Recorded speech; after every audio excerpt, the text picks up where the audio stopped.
80% of your effort should be put into your content. If you cannot hook somebody's attention and nobody's going to read your post, it's all worthless. The more Bitcoin grows, the more it undermines the power of the governments. Bitcoin takes the money printer away from the governments. If you save in a money where your time is leaking out, you will behave differently. Bitcoin is a promise of a better world. You are the social media lead in Relay, right? Yeah, but I prefer the title Meme Sensei. Meme Sensei, yeah. that's really, really cool. How is it to handle such a big account? I think it can be really, really hacked at times. I know it from my account that it can be really stressful and sometimes disappointing also. How is it to have such a big account, to be the social media lead about it and explain why some posts perform really good and some don't? So managing a big account is very fun, but also not fun, just because, I mean, it's fun because there's a lot of content coming your way, so you see a lot. But then, I used to have this policy where I would reply to everybody who mentions Relay. That was my policy. But now I maybe reply to 10% of people because there's just so many people who just tag us. So there's benefits, but also it's kind of hard. Did you ask for tips on how to grow a Twitter account? I think I want to go to that a little bit later. How do you decide to what you reply? Because actually, I'm also right now in the phase. I reply to everybody, and now I'm getting to the point where I lag behind sometimes a few hours because I have to keep up. And sometimes there are breaks where posts perform a little less, and then you can keep up with the comments again. How do you decide who are you replying to and who not? Yeah, well, first of all, the fact that you cannot reply to everybody because of the sheer volume, that's a good problem. That means you're growing. As for who to reply and what to reply, it's kind of like right now we got an intern.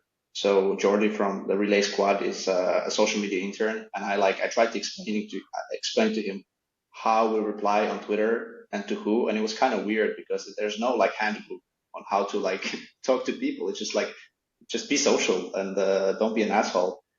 But honestly, some comments, they just, you can just like them. It's not realistic to reply to everybody, especially when you have 40K followers and everybody wants your attention. You just have to pick, if somebody asks a question, definitely answer it. But then, or if somebody says something and you have a good answer, or, answer them. But you just have to always, case by case, look who to answer and who you can skip. It's just not realistic to answer everybody. Yeah, it's sometimes also when you have a viral tweet where there's a common theme about it. There's usually 5 different or 3 different kinds of replies that come, and they come in all over the place. There are 300 comments, and you basically could put them in 3 different categories and all answer them with the same comment. But it's an interesting experience. Yeah, but when you reply to people, this is a lot what Bitcoin brands miss is well, first of all, most Bitcoin brands don't even reply to people. So they treat social media as a broadcast channel where they think they have a microphone and they're talking to an audience. Whereas if somebody sees a tweet from a brand, a Bitcoin brand, to them it's a one-to-one conversation. So a lot of Bitcoin brands forget to be social on social media. And if you take out the social from social media, you just have media, and it doesn't really work on social media. And a big part of growing on social media is actually engaging. So you could have the best content and you will grow, but I would say 40% of social media success is actually behaving like a normal user and talking to people, being part of a community. Yeah, I would say 40% of social media growth is engaging people, and then 60% is really good content. And we can discuss what really good content means for a Bitcoin brand.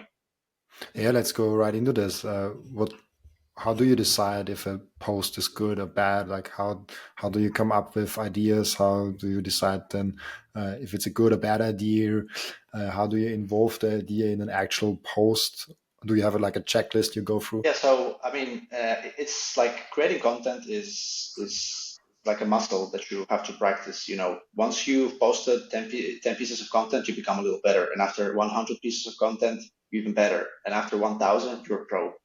but it all starts with an idea.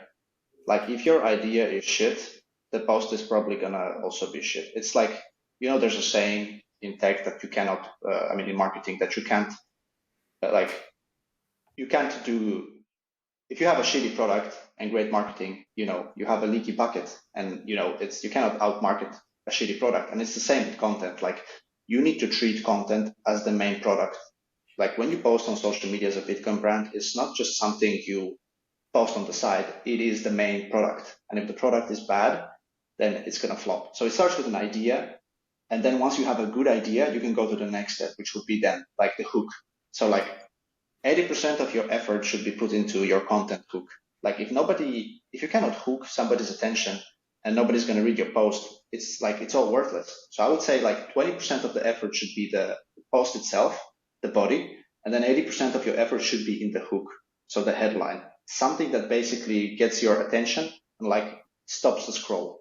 If you earned, like, basically, if you can stop somebody from scrolling, then they will read your post. And then the last thing would be you need to decide on the the format.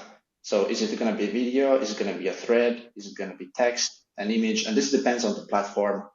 You always need to be like looking what is the algorithm pushing right now, and what is the best way to convey this idea. So like if you want to talk about self custody, like maybe visual could work, but also videos do really well, as opposed to like if you talk about self custody in a long form text, it's kind of dry. It can still work, but you always need to think like what is the best format to convey this idea.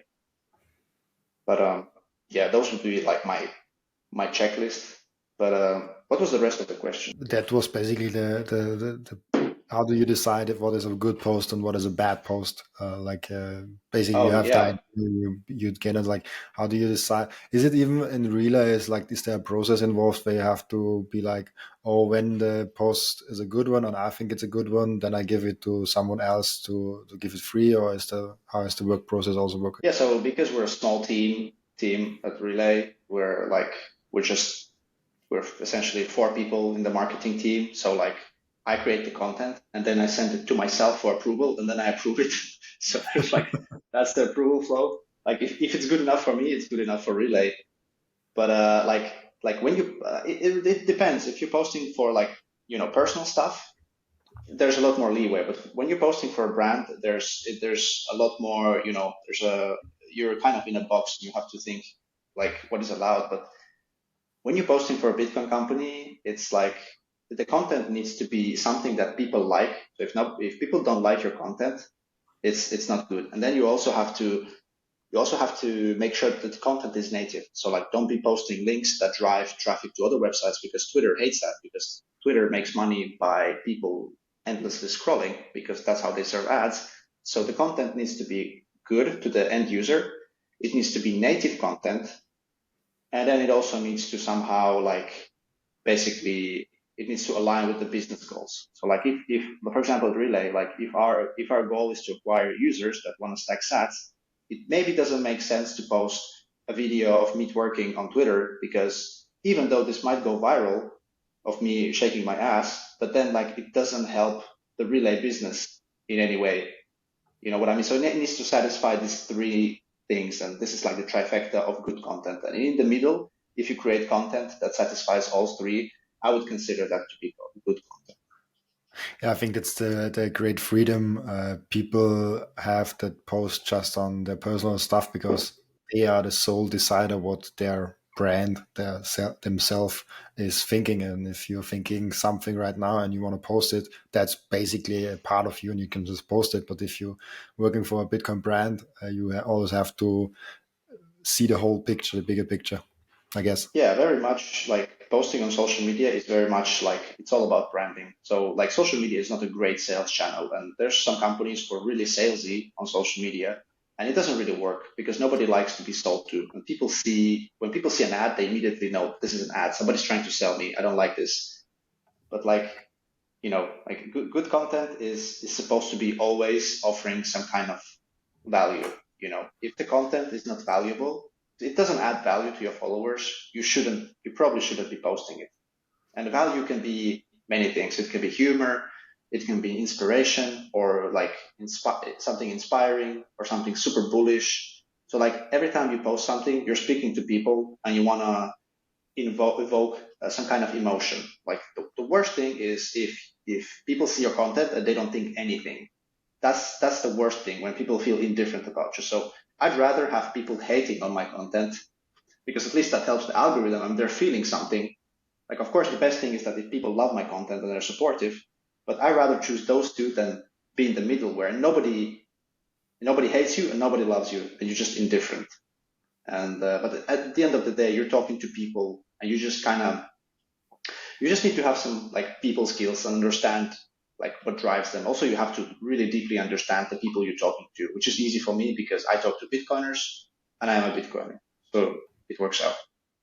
Yeah, I discovered on my personal account that the best content is where you have an emotional reaction from a positive emotional reaction of one group and a negative emotional reaction of another group at the same time. Where like if you post something about the altcoins, it sometimes did really good because I just had like one position, and the Bitcoiners jumped in and wanted to make the shitcoiners in the post look like shit. The shitcoiners jumped in, and it's like this is, I think, the best case scenario, and the worst case, as you described, is when nobody cares for the content anyways. And I think, I mean, for me, it was like I just tweeted out so much. I did it with pure quantity that my brain, I think, with time was getting trained what works and what not. So I think quantity is, if you can just do it, also big quality driver over the long time, because you just get trained on what works and what not because of trial and error. Uh, I guess for the Yeah, company it's different. there's there's some fundamentals to marketing, of course, because marketing is psychology, human behavior. Uh, but like when it comes to social media specifically, there's no fundamentals. You just have to try and see what sticks. Like you just have to try everything, and then when you find the winning formula, something that works and people really like, then you just double down on it and kind of like do it until it doesn't work anymore. How did you learn all this? Did you had a job before in social media? Did you just learn it on the go, or did you learn it on the internet and with YouTube itself and doing it for yourself? Yeah, so I don't have any marketing degree. Of course, I did study marketing to some extent. It was part of my degree, which is business administration, but I never had any like specific marketing experience, and I never had a marketing job before joining Relay. But I've always I've never worked for a company where I wasn't a user first, you know, and I was a user of Relay, and I really liked the product. And I heard Julian on Daniel Prince's podcast, and it really convinced me. Like I thought that this is like a very good product, and I should be helping them. So I just messaged him on Telegram, and long story short, I just harassed him until he gave me a part-time job. First, he refused me because I don't speak German. But then I think I was providing so much value to him and just giving, and not asking anything back, that he eventually agreed to hire me part time. And then just because I was so driven, I was hired full time. And where I learned all of this is basically through work. So like I have great colleagues who I learned a lot also from my boss Emo, but also like just by doing trial and error, you learn so much. Also, I consume like marketing related content, podcasts.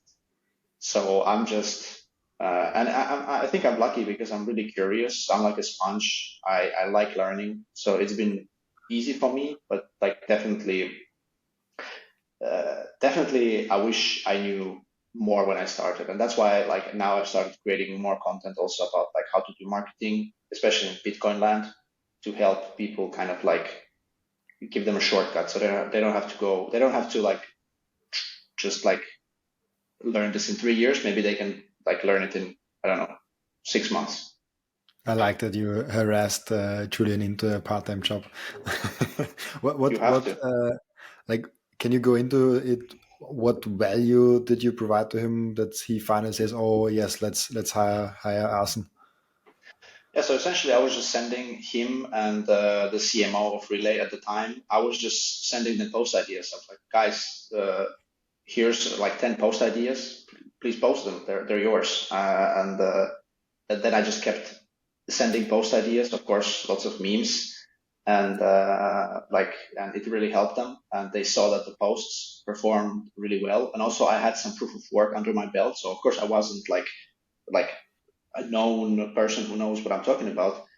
But like they saw that I grew my personal account to like maybe 5,000 followers, which is not much, but still. So they're already like, that was kind of like my proof of work online portfolio. So I kept adding value. I kept sending them post ideas.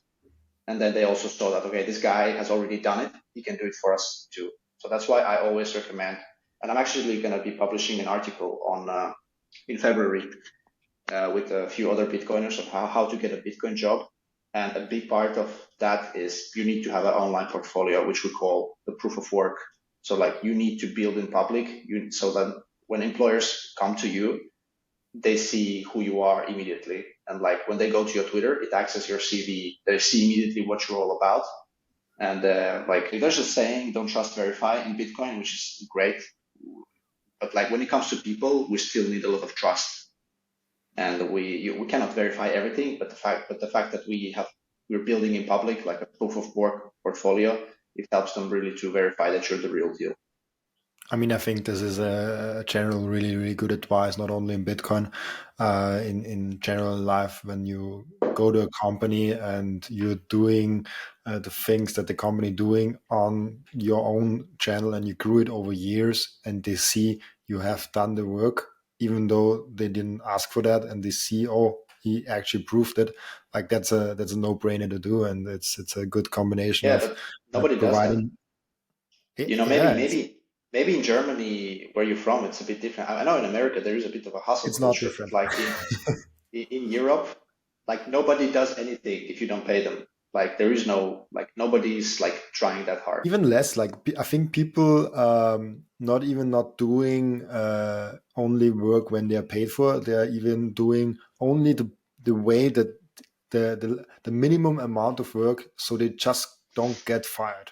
I think I see it a lot in companies where they are like just doing the bare minimum, so Yeah. so they're not getting kicked out. Like that's even less than just doing the work they are getting paid for, I think. Well, that's why I like working in a startup, because if you do bare minimum in a startup, you're going to get kicked out really quick. Like people are going to Yeah. see that you're not contributing. So that's also like, that's why I prefer working for Relay, because What did you we're a small team. What did you do before Relay?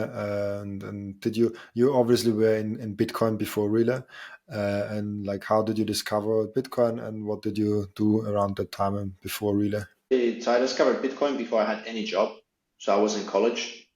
Um, so how I discovered Bitcoin is it's a pretty standard story. It's basically you hear about the massive gains that people make, and then you also want to make the gains, and then you happen to buy the absolute top of 2017 bull market, 20K, and then you essentially ride it all the way down to 3K, and you have a lot of time to contemplate what did you just do? Like, did I just waste all my money? And that's when I had lots of time to do some self reflecting and studying. So obviously that's when I uh, went into Bitcoin only. That's when I really sharpened my skills and knowledge. That's also when I started like stacking sats religiously, and to this day I stack sats. So pretty standard rabbit hole journey. So like stayed for the, came for the money, and stayed for the tech. And before Relay, I worked in a bank, so I did customer care there. Um, so that was also fun because officially we were not allowed to own any Bitcoin. That was like the bank rule, but of course, because fuck their stupid rules, I still stack sats every week while working at this bank. And after that, I worked at Ledger for 9 months, doing also like technical writing and customer support. And then you switched from Ledger to Relay directly. Yeah, so Ledger is it's a crypto company, so they deal with shitcoins, and just with my, I just my interest at that point had shifted, and I was not really, I was like kind of disgusted with shitcoins. So I just couldn't keep working there. And then I found Relay. And there's not that many Bitcoin only companies. There's more and more now, but like 2018, 19, it was really like weird to be just Bitcoin only. It didn't make sense. Like, why would you just do Bitcoin only when you can do all these other things? So like now, like I'm really happy at Relay, and I don't see myself doing anything for like crypto companies just because I don't believe in it, you know. How did you find that like passion for like Bitcoin only? A lot of people are seduced by this shitcoinery, as I say, like it's almost like a casino. You know that you probably lose money, but you hope for the big wins. You hope for it. Like hear a lot of people, especially in my friend circle that are not on the Bitcoin Twitter, they are like, yeah, but I gamble just like 10%, like 5% of my money in the shitcoins, and one hopefully shoots up, and then I convert to Bitcoin. I hear that a lot. Still, how did you make this jump from knowing this is shit and this is Bitcoin, and I only want to do Bitcoin and not the shit? Yeah, I think all of us have this inner degenerate inside of us who just wants to gamble a little bit.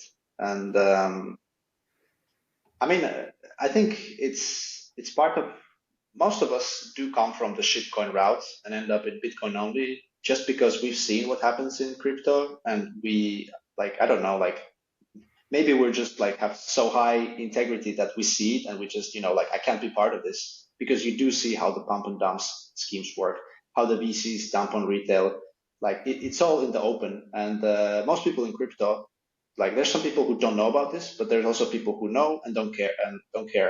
And it's just not something a normal person would want to do, right? If you know there's so much shenanigans going on. But yeah, I had a lot of studying to do in my shitcoin phase. I also got burned a few times with some, buying some coins. Like I had like every single coin, shitcoin under the sun. Now I just have Bitcoin only. So, but it took me probably like 1 year to just really like educate myself on, you know, what this revolution is really about. It's really about fixing money, and the rest of the stuff that's built on the side in the crypto land, arguably mostly the only use case is making the founders rich. Not a lot of Yeah. utility there. I think that's the best use case, and I always say on my Twitter that shit coins or altcoins don't have any use cases, but some reply, they're making at least the founders rich. The use case for altcoins is to for the founders to get your Bitcoin. Like at the end of the day, the founders they want Bitcoin, and even shitcoiners. I don't know that many shitcoiners who are 100% shitcoins. Every shitcoiner has also a Bitcoin stack because everybody knows that Bitcoin is the real deal. So the use case for altcoins is to take your Bitcoin.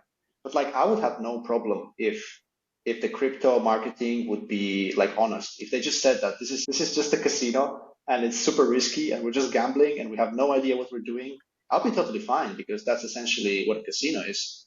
And I have no issue with people gambling, but because they do affinity scamming and they kind of, they're, I mean, they're unregistered securities and they essentially kind of promise some kind of return. And it's just like, if the marketing was honest, I would have no issue with crypto. People can do whatever they want with their money, but because they're selling pipe dreams, that's when we have to call them out. I always get frustrated when I talk about altcoins and shitcoins and how big they still are, because I think they are pretty big for what they are still, and it's just marketing, it's just gambling, it's just people are taking other people's Bitcoin. I always say money, but you are right. It should be like they're just taking Bitcoin.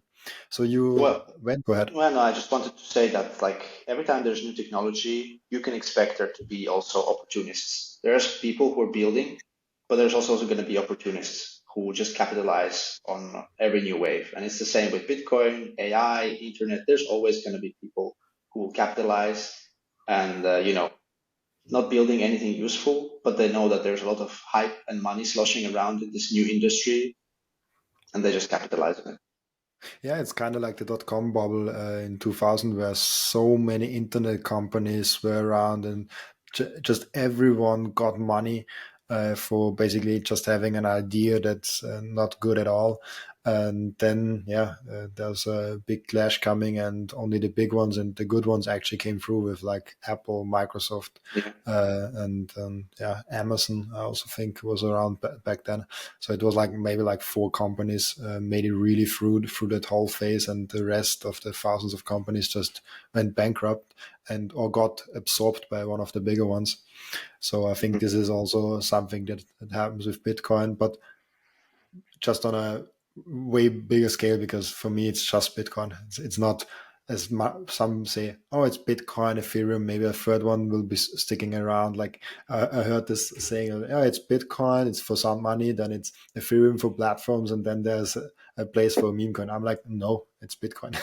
Sorry to say. It's like my question is always like to Ethereum people, why do you need censorship resistance? Like blockchain is extremely like ineffective way of organizing data, and you Yeah. only need it if you need censorship resistance, which is like basically just money. Like I can't think of any other use case where you would need it. Like maybe like voting on blockchain, maybe that could make sense. But like building CryptoKitties, like do they really need to be censorship resistant? Like big butts on the blockchain? I don't think so. I even had a good friend of mine who built something for that, and luckily he switched, and he's now doing something really cool. And but he had a phase where he actually launched NFT project with basically something like that. How do you see the Bitcoin adoption going, and then the next like 5 to 10 years in like absorbing altcoins, in absorbing nation states? They're adopting following the El Salvador role model.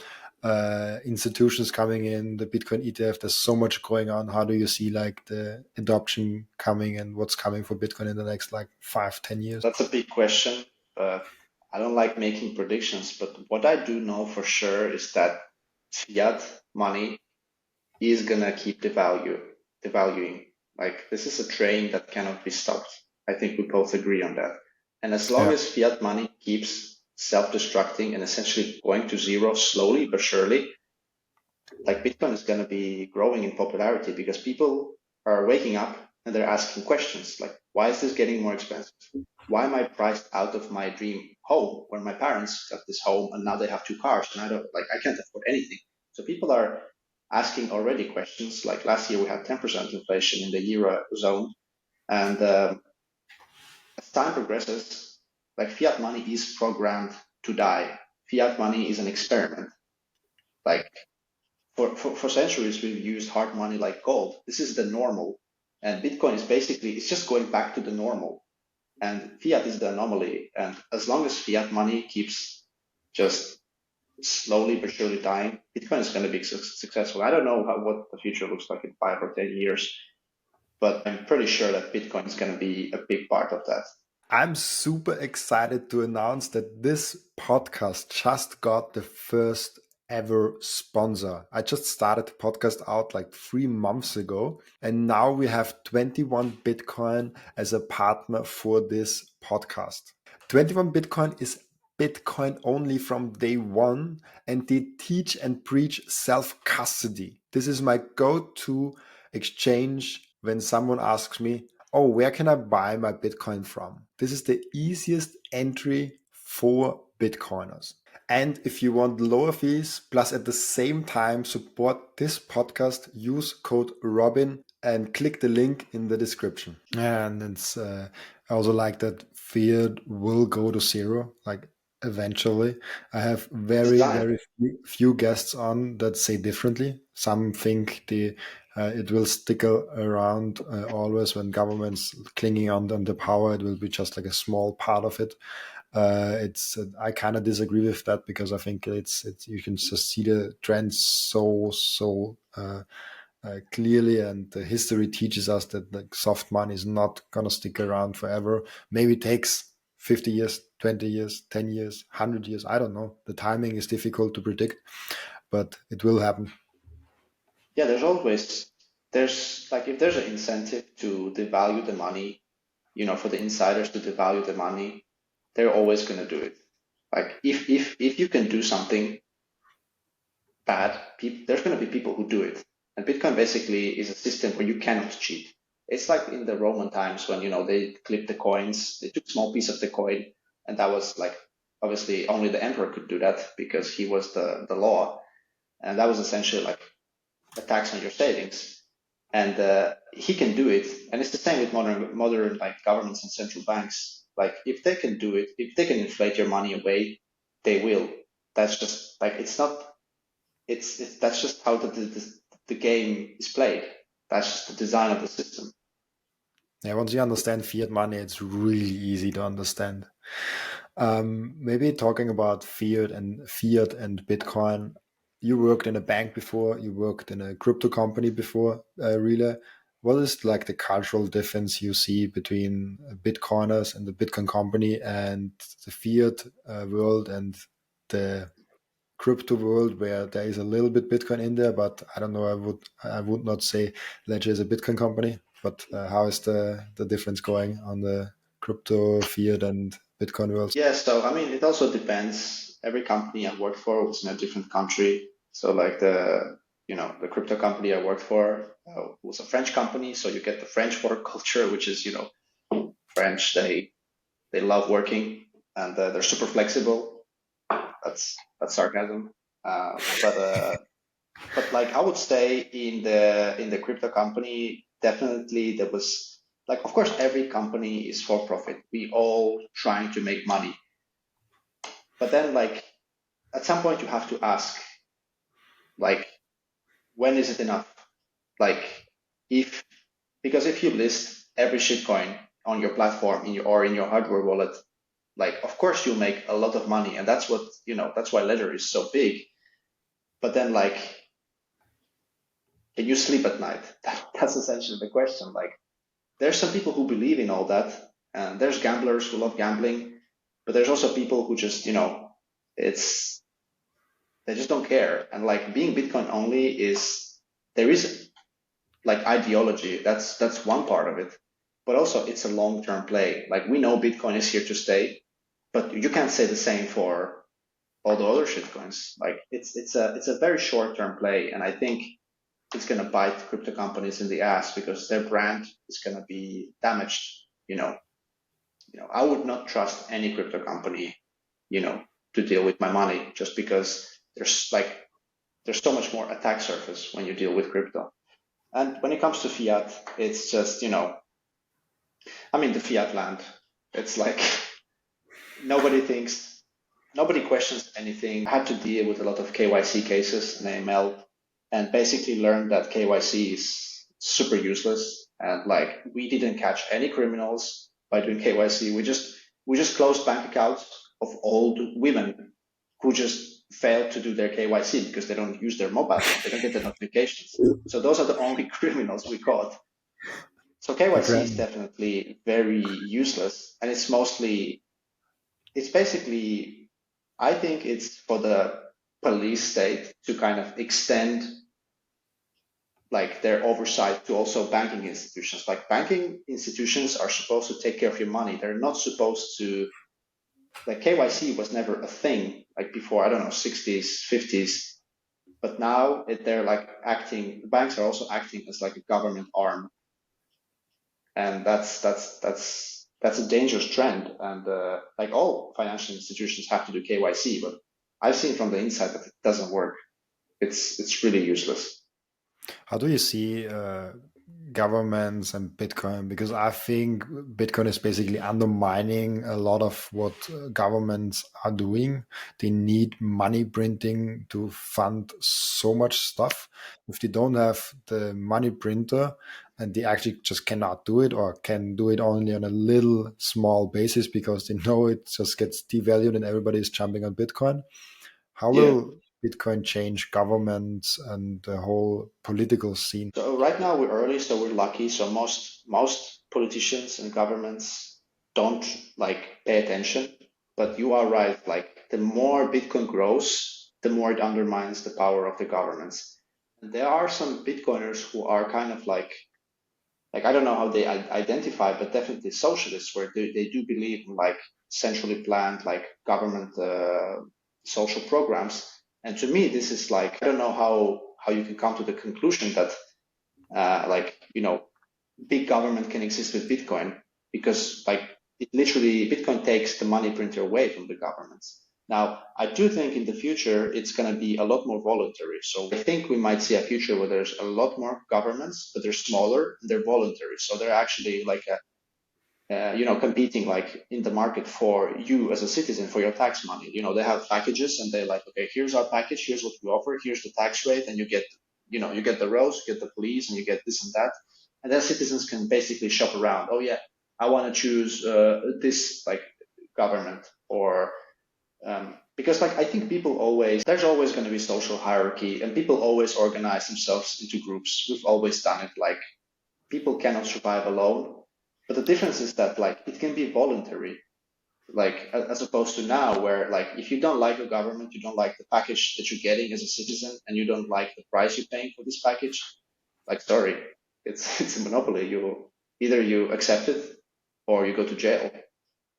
Yeah, I mean, in some parts you have the chance to move out, but that's hard. And even like for the US, like there's actually an exit tax, and they're even taxing you if you somewhere outside of the US. So like it's hard to get out and just say no to it. And I think also that, as you said, it will be more like a service deal. And this is a theme that I hear about in the Bitcoin scene more and more, that governments should be voluntary, and if they provide a good service that people like, they will get paid for it as normal companies.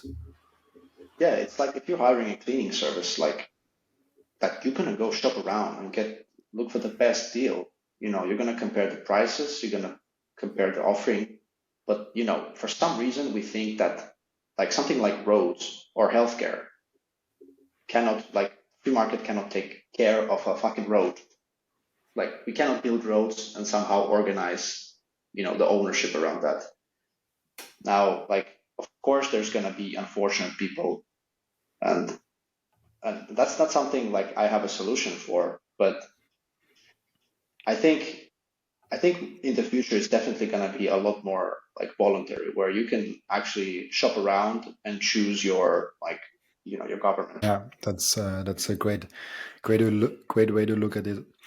You also have, and I really wanted to mention that you also have a newsletter with one of my favorite Twitter accounts together, the Bitcoin Therapist. I think you're doing it together, right? Yeah, so the Bitcoin therapist is my partner. We write the newsletter together. So and yeah, I started it last year.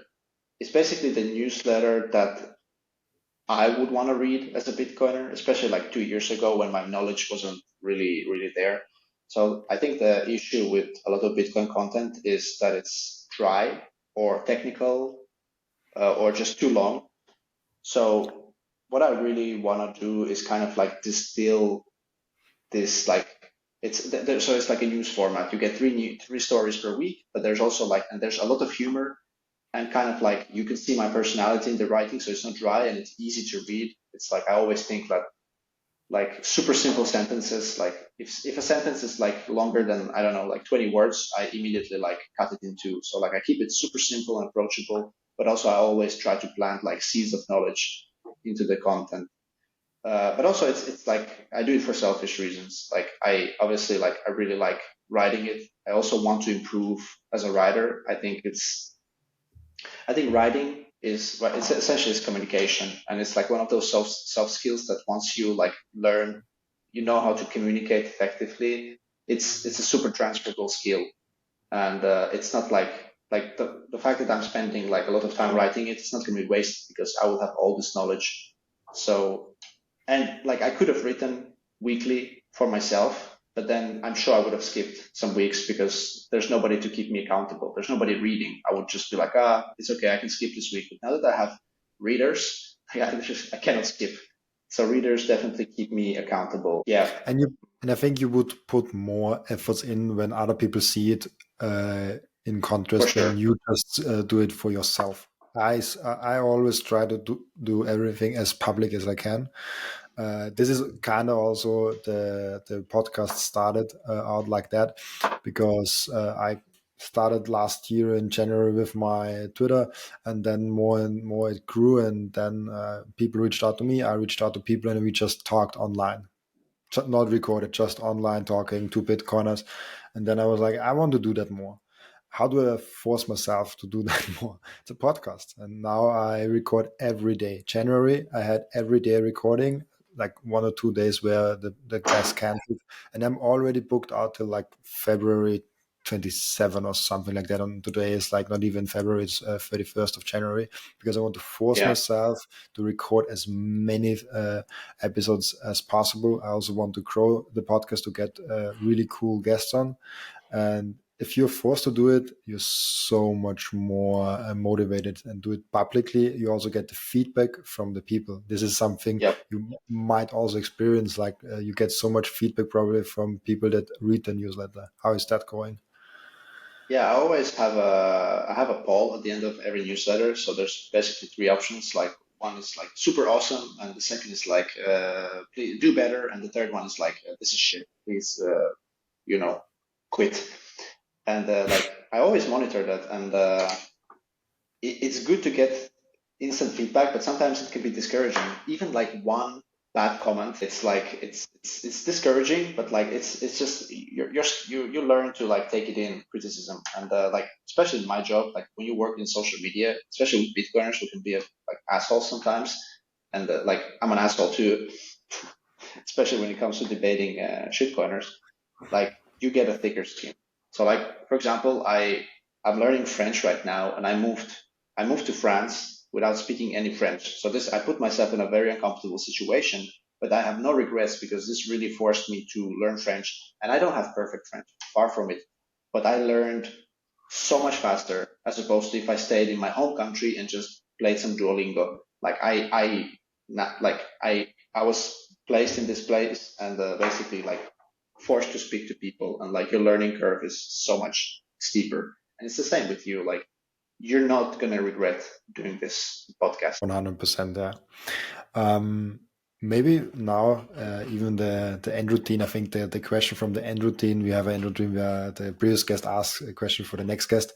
Really is kind of not Bitcoin question, but it suits the topic really well. What activity or what do you do in general to be most productive, to be able to do all the stuff you're doing right now? Whose question is this? It comes from the Bitcoin Berlin guys, the Charlie from Charlie from Bitcoin Berlin, the like Bitcoin Berlin, you know, The conference, the the event, no, the pop-up shop. the El Salvador, in the place in El Salvador. There's a place called Berlin, like the Germany, like that. It's Okay, also there in El Salvador, and they are trying to make a Bitcoin city. And okay. there's the project Bitcoin Berlin. I think you should definitely check it out. There's a cool vibe going on there. Send me a Uh, link. Yeah, and there are like two guys who no like a couple that like a romantic couple that founded that whole thing, and they just started out and moving to Berlin, like in El Salvador, and they basically orange bill merchants, and now you can basically pay everywhere with Bitcoin, almost everywhere. I think there are over 100 merchants, and it's a small town. cool. And I think they are getting bigger. And one of the team members there is like Charlie, and he's really big on Austrian economics, a really bright mind also. And he asked that question, like I think he said like something like, "Oh, what do you do to be in flow state, to be most productive?" Something like that. So what do I do to stay productive and healthy is like, of course, like you have to do sports. Like Bitcoin teaches you long-term thinking. That's where we're all stacking stats. We're stacking stats for the long term. And it's the same with like your body. Like at the end of the day, you only have your body. You can lose. I mean, if you don't have your body, you can't enjoy anything if you lose your body. So at the end of the day, the only thing you really own is your body. And you need to have a long-term mindset. So that's why like I go to the gym, so I have a home gym right upstairs above this room. And like I like working out, so I'm lucky in that sense. And everybody should find the way that they a sport that they like, whether it's running, playing pickleball, or gym. Well, I don't even think of it as like, okay, like I'm feeling like working out. It's just like it's like stacking sets. I just do it 3 times a week because this is a long-term investment into myself and hopefully also like my kids so they can enjoy me, and I'm not an old man who can't chase the football. But so that's physical. But then also you have to. It's easy to be obsessed with Bitcoin, but sometimes you have to log out and you have to you have to watch some Netflix. You have to maintain relationships, which is really easy to lose, especially once you go down the rabbit hole because your brain expands so much. And then when you talk to your old friends who are still in the old state, there's a bit of a disconnect and you can't relate anymore. But still, it's really important to maintain like other relationships and get a girlfriend. Those are nice. I mean that topic is actually a really interesting one because I was long of the opinion that a girlfriend is a time killer, and I got my current girlfriend over a year ago now, and it gives me so much energy and allows me to be so much more productive in a day. It's amazing. Just from my personal experience, I can tell that a girlfriend is one hell of a life hack for me. But I had That's just two an years interesting way to ago. say it. I don't tell your Yeah, girlfriend that you say she's a life hack. yeah, she's watching probably, but I think maybe it helps people that like I thought like not even 2 years ago that girlfriend is just a time waste, and it's just like for fun, but I it mean, was yeah, if you're optimizing for time and just productivity, definitely a girlfriend is a waste of time, but life is more than that. Like at the end of the day, the most important things in life is relationships. And if it's not the most important thing in your life, you should reevaluate your life. That's like the yeah, people around you is everything. So like 100%. definitely like I'm bullish on girlfriends. That's a great thing. Yeah, but I even make the argument like of course that I'm not with a girlfriend just because to save time. That would be a stupid argument to make. But I'm actually making the argument that a girlfriend is making you more productive. It keeps you like maybe Yeah. it's just me, but it keeps me way more productive and energized throughout the whole day. Yeah. I mean, like short term, definitely having a girlfriend doesn't help you stack more sets. It's the opposite. But like Yeah. long term, if you find the right partner, you're gonna want to become better for their sake, and they're gonna want to build you up. And the same for you want them to be the best version of themselves. So it's a very much long term play.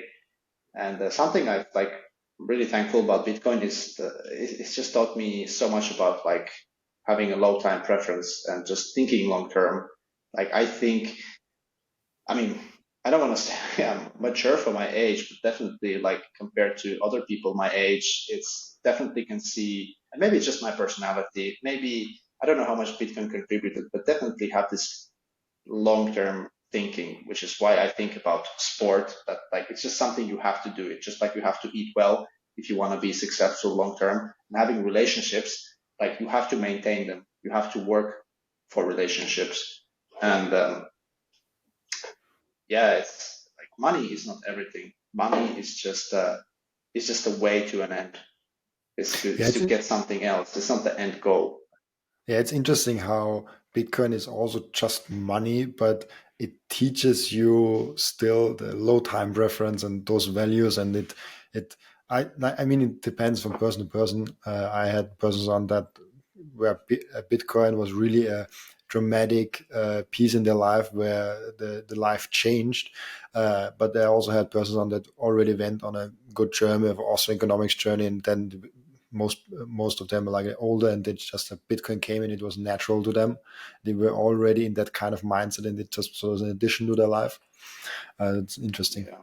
Well, you say just Bitcoin is just money, but that's like saying oxygen is just air that you're breathing. Like you're gonna die Yeah. without oxygen. And Bitcoin it affects so many things around us. Like it affects the culture, it affects how people deal with each other. Like money is half of every transaction, every financial transaction. So that plays a huge role, and it affects things we cannot even think about. Some people argue that it affects art, it affects architecture, it affects human relationships, it affects like where the culture is going, and that's all debatable. But I do believe that it plays a huge role. So like Bitcoin is just money, but money is so important for like everything we do. Yeah, it's so fundamental to our life. If it's like if you save in a money where your time is leaking out because it's bad money, you will behave differently when you have sound money where your time is effectively saved and you can rely on that and build a solid foundation. It's really true. Yeah, and it's like the underlying theme, which I when I talk to Bitcoiners, there's always this one word that comes up, which is hope. Like Bitcoin it makes you hopeful for the future. You actually want to wake up and see the future. Whereas, I don't know how old you are, but like most millennials and Gen Z, they're not very optimistic for the futures. The climate, the wars, and I don't care about any of that. Like since since I found Bitcoin, and it's just because Bitcoin is a promise of a better world, and like I do subscribe to that view. So like I'm definitely a lot more optimistic, hopeful for the future, which then in turn helps me think long term about my relationships, about my fitness, about my money. So yeah, Bitcoin is hope. Yeah, I also love that hope.com leads to Bitcoin. Yeah. I love that Michael Saylor Michael reserved that Saylor's quoted it. domain for Bitcoin. Yeah. Yeah, I think that's a wonderful way to end the podcast. Before we end, where can people find you the best? Where can people reach out to you? Yeah, so I'm just gonna give one place. That would be the newsletter. So go to btctherapy.io/subscribe and subscribe to that. And if you reply to any email, I will always reply that back. And yeah, let's chat there. Thank you for being on, Arsen. Thanks for having me on, Robin.